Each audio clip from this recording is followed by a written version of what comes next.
Hello and welcome to this 2013 qualitative discussion. Absolutely delighted to be joined by Edward Appleton. Would you like to introduce yourself briefly, Edward? Delighted to be here. I'm European Consumer Insights Manager with Avery Spectrum. I'm based in Munich, but that doesn't matter because we are using online, which takes us across geography. So I'm happy to be here. Thank you. So we were having a little bit of a chat before this hangout about Qual being underrated, and about how it's kind of going to have, there's a lot of opportunity for Qual to kind of move into a new space, if you like. Would you like to tell us your opinions on that?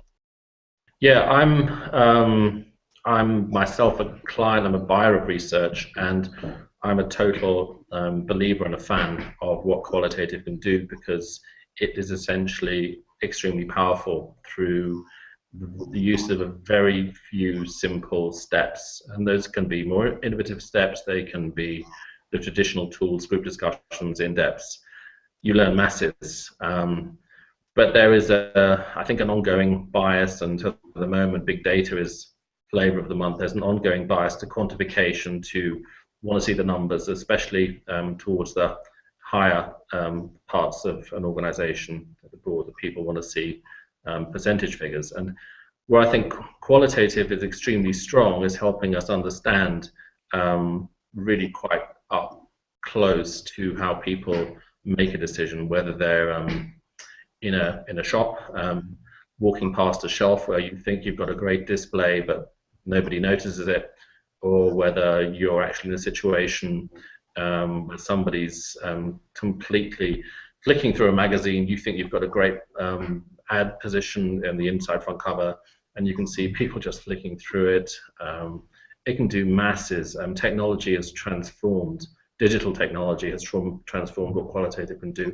I don't think that's necessarily widely understood outside of the narrow research community. For many marketing people, it's still groups, it's still depths. And there is frankly a tendency to rush to quantification, and you lose granularity. And I think it's only when you get close to people you can see what they're wearing, the whites of their eyes, or maybe not just the whites of their eyes, but their expression, whether they're leaning forward, whether they're leaning backwards, what kind of drinks do they have, what are their friends like, what kind of sort of like, do they have any books in their shelves at all, what is it about them that makes them tick? That's Qualitative, and it's extremely rich, extremely valuable. You get that right, and I think an awful lot falls into place later on in marketing processes. And you mentioned the kind of personification that Qual gives. Would you like to kind of tell us a little bit about your thoughts with that? Yeah, I think we all we love safety. Most of us, especially in business, you don't want to make any mistakes, and a percentage sign gives you this sense of security. Numbers as well, and a lot of people at CEO levels, they're accountants. They've come through engineering. Then maybe they come through sales. They've probably not come through qualitative research, so it's regarded as soft. What numbers do, other than give you this great sense of safety, they also sort of like make it very difficult for your brain to actually envisage the actual situation, the real person, the real customer situation, if you like, that you are actually in charge of. So if you take qualitative away, you only think in terms of numbers, your brain goes numb, and it's at a very, very low level. The moment you move beyond n equals 1, even n equals 2, n equals 3, I've seen research that proves it, that your brain starts clouding over. You can't really imagine the situation the person's in.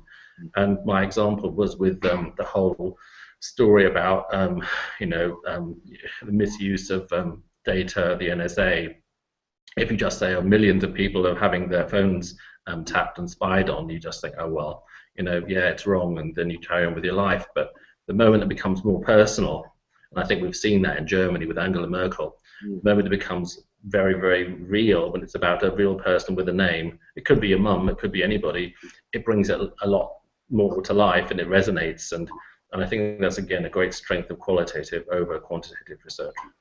How about where you see quant going? So we've talked about the kind of opportunity that it has to move into this new space. What about these new methodologies that are kind of emerging? What about, we talked a little bit about online communities and the potential for them. Have you got any thoughts on that? Big time, yeah.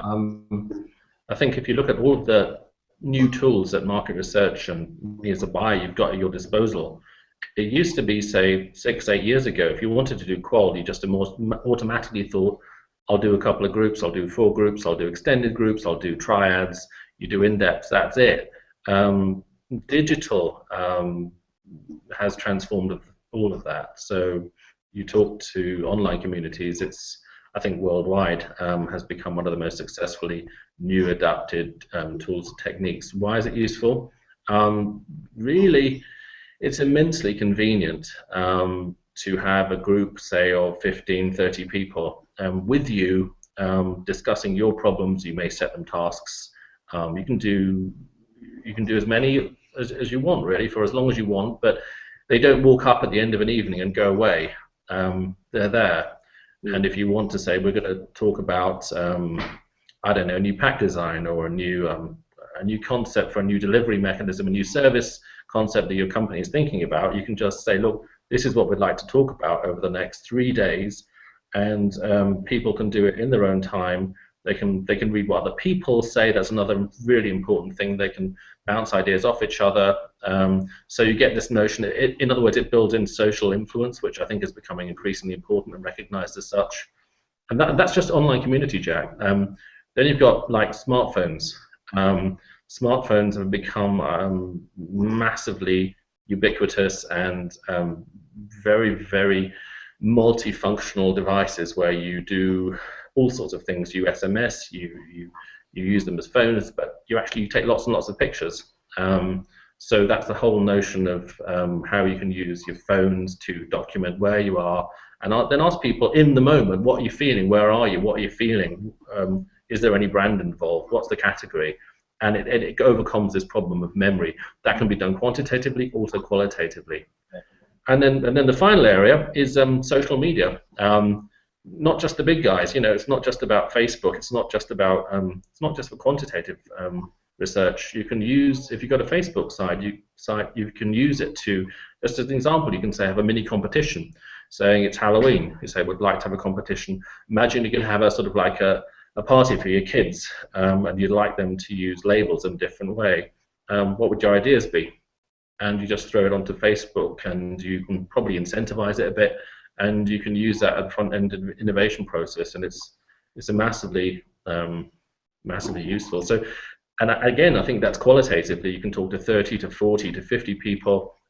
You read exactly what the people say. It's fascinating. That again is qualitative, and it's come through digital. So I think much as we can see the disruptive impact, for better or for worse, of what digital has done for qualitatively, it's an absolutely great enabler.